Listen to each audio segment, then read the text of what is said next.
Tuhan adalah gratis bagi orang yang taat pada firman-Nya. Keselamatan Tuhan adalah gratis bagi orang yang taat pada firman-Nya.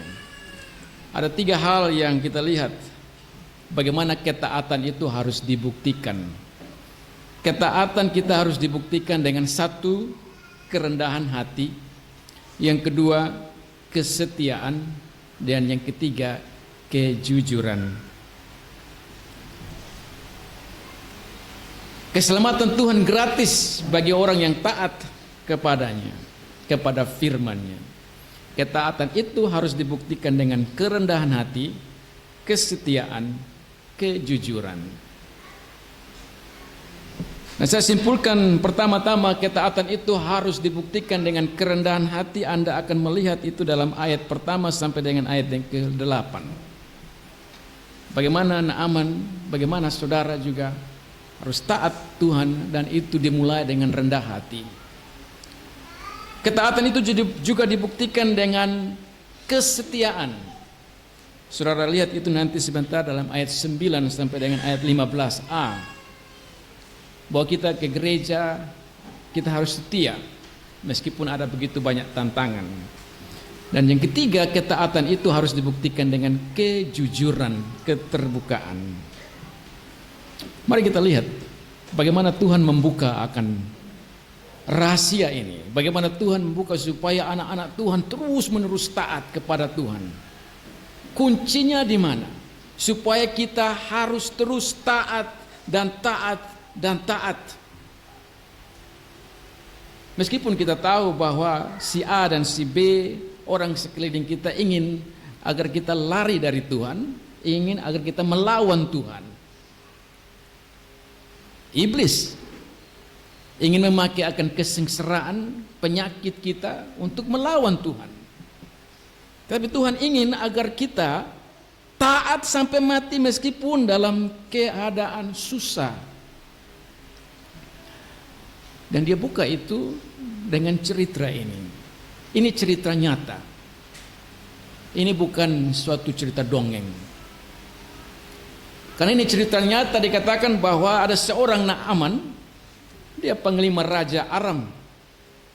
Ayat yang pertama dikatakan, nah dia adalah panglima Raja Aram.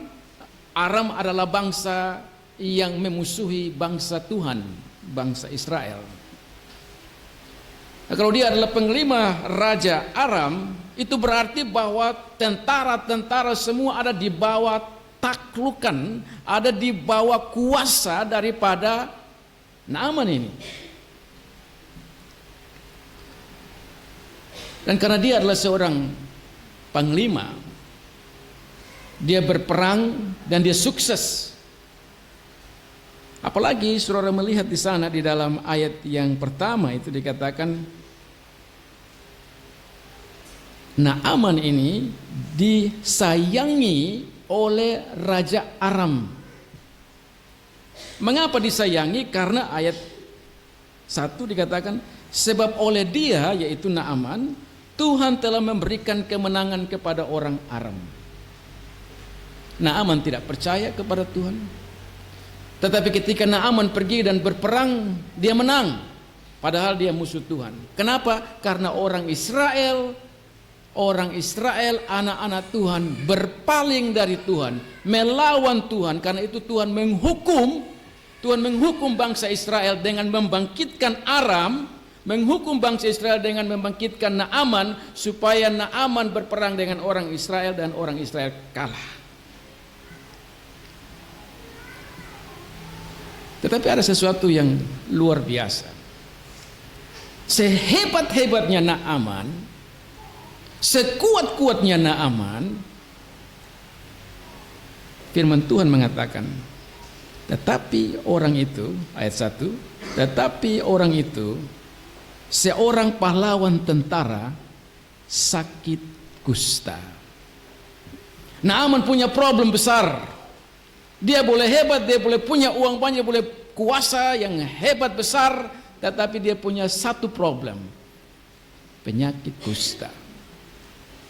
Nah, penyakit kusta, saudara-saudara, kalau saat ini kita orang yang sakit kusta bisa mendapatkan obat, ada antibiotik, dia bisa sembuh daripada penyakitnya, atau paling kurang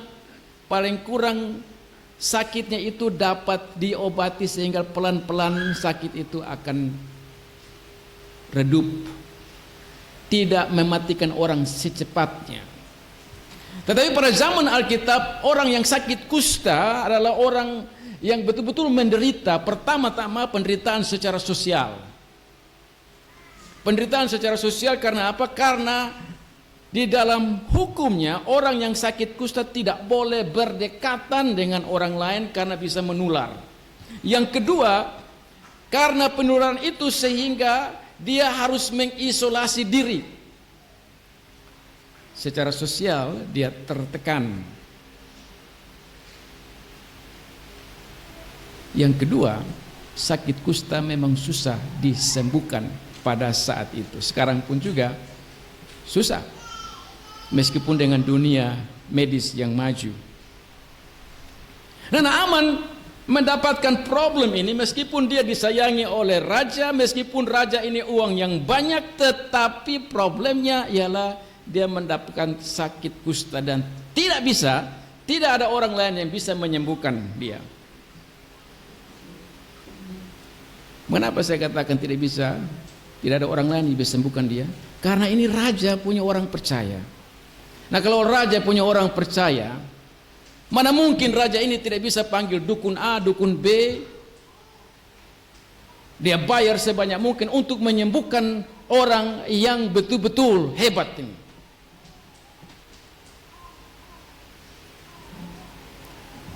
Tapi Tuhan luar biasa. Dia merendahkan hati orang yang begitu kuat. Bagaimana Tuhan bekerja? Saudara lihat ayat yang kedua. Orang Aram, dikatakan, orang Aram pernah keluar bergerombolan dan membawa tertawan seorang anak perempuan dari negeri Israel. Ia menjadi pelayan pada istri Naaman. Apa artinya? Ialah bahwa ketika masuk perang, Naaman bukan hanya perang lawan orang Israel, tetapi Naaman juga mengambil tawanan-tawanan, termasuk anak kecil, anak nona itu. Anak nona orang Israel di bawahnya Naaman, supaya anak nona itu menjadi pelayan dari istri Naaman. Nah, Tuhan bekerja lewat anak nona ini. Anak nona ini melihat akan pergumulan daripada Naaman. Anak nona ini melihat bahwa Naaman ini susah, sudah cari dukun kiri kanan, sudah bayar orang kiri kanan, tapi tidak bisa. Dia bicara dengan istrinya. Karena mana mama, untung sudah jalan kiri kanan, ini bisa nih bagaimana? Nah, karena itu dibicarakan, maka anak nona orang Israel ini yang melayani, dia mendengar. Dan ketika dia mendengar, maka anak nona ini memberikan kepada istri Naaman satu solusi. Lihat ayat 3. Berkatalah gadis itu kepada nyonyanya, sekiranya Tuhanku menghadap nabi yang di Samaria, maka tentulah nabi itu akan menyembuhkan dia dari penyakitnya. Ada solusi daripada anak kecil ini. Nah, saudara bisa membayangkan bagaimana anak yang kecil, anak nona ini, katakanlah di umur 12-14 tahun, di dalam tawanan, dia sendiri, dia tidak tahu dia punya bapak dan mama di mana, mungkin sudah meninggal. Dia stres. Nah, dalam stresnya tinggal sendiri, tinggal di orang yang tidak dikenal. Ini orang kejam yang membunuh keluarga saya. Tetapi si gadis kecil ini tidak melupakan Tuhan. Malah dia memberikan kepada Naaman, penjahat itu, solusi. Dia bilang, Di tanah airku ada keselamatan. Pergi ke Samaria, pergi ke Israel. Di sana ada nabi. Makanya saudara-saudara, kadang-kadang kita menganggap remeh anak-anak muda, menganggap remeh anak-anak kita yang masih kecil. Kita berpikir bahwa mereka masih kecil, jadi tidak usahlah pergi ke gereja. Senang sekali dalam gereja ini ada anak-anak yang kita bawa mereka, maksudnya supaya mereka terbiasa dalam bergereja seperti ini. Mengapa? Karena kita mau untuk anak-anak kita itu bertumbuh dalam Tuhan. Dan mereka bertumbuh dalam Tuhan, mereka akan ingat akan nabi, mereka ingat akan pendeta, mereka ingat akan Tuhan. Maka itu saudara-saudara, kita tidak pernah bosan-bosan untuk mengajar anak-anak di sekolah minggu, untuk di gereja seperti ini, untuk di krem, karena disitulah Tuhan bekerja. Tuhan bekerja luar biasa sehingga ada anak yang kecil punya iman yang luar biasa. Ini anak Nona ini luar biasa.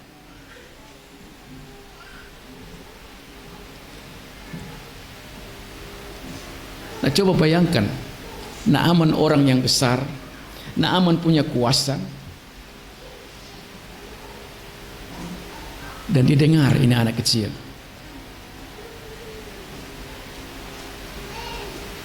Kalau orang sudah besar, sudah punya kuasa, punya duit dan sebagainya, pangkat besar, dia akan berpikir, ini lu omong betul kuson.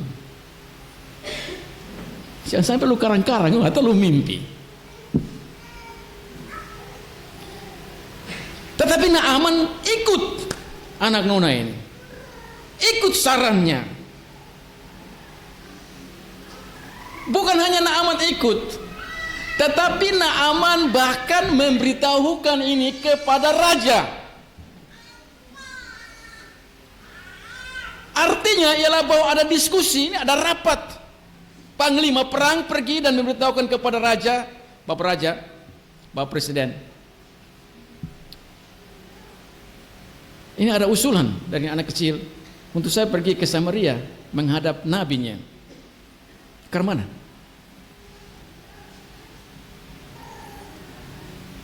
Raja itu biasa saja menolak. Lu usah dengar, itu anak kecil, ngomong kosong, apalagi itu musuh. Tetapi yang mengherankan ialah bahwa raja itu pun juga mengikuti. Itu menunjukkan bahwa Naaman ini betul-betul sangat membutuhkan kelepasan. Dia sangat membutuhkan keselamatan. Tidak ada artinya apa-apa bagi dia kalau punya uang, punya segala sesuatu, kalau dia tidak sembuh dari sakit kusta. Dengan kata lain, dia mau cari apapun juga, yang penting dia sembuh.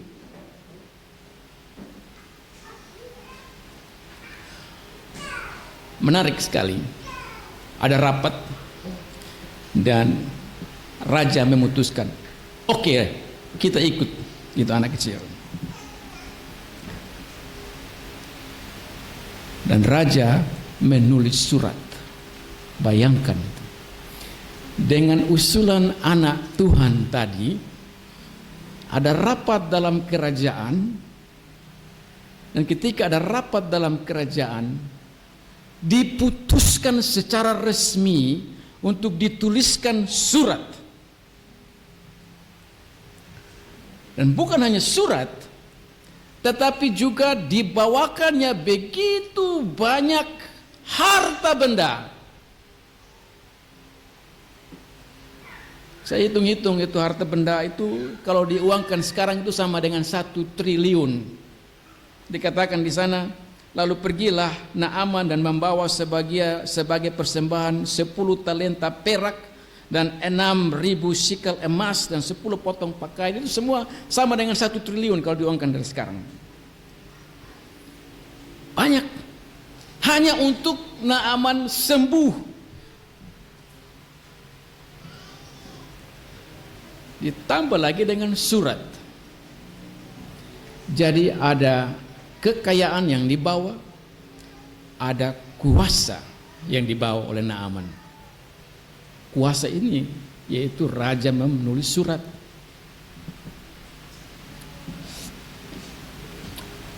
Nah, saudara-saudara perhatikan baik-baik. Tulisan raja itu ditujukan kepada raja Israel, yaitu Raja Yoram pada saat itu. Dan ketika tulisan surat itu kepada Raja Israel ini, itu hal yang menarik. Karena Raja Israel ini tidak tahu apa agenda Tuhan. Dan Raja Israel ini adalah raja yang pada saat itu betul-betul raja yang tidak takut Tuhan.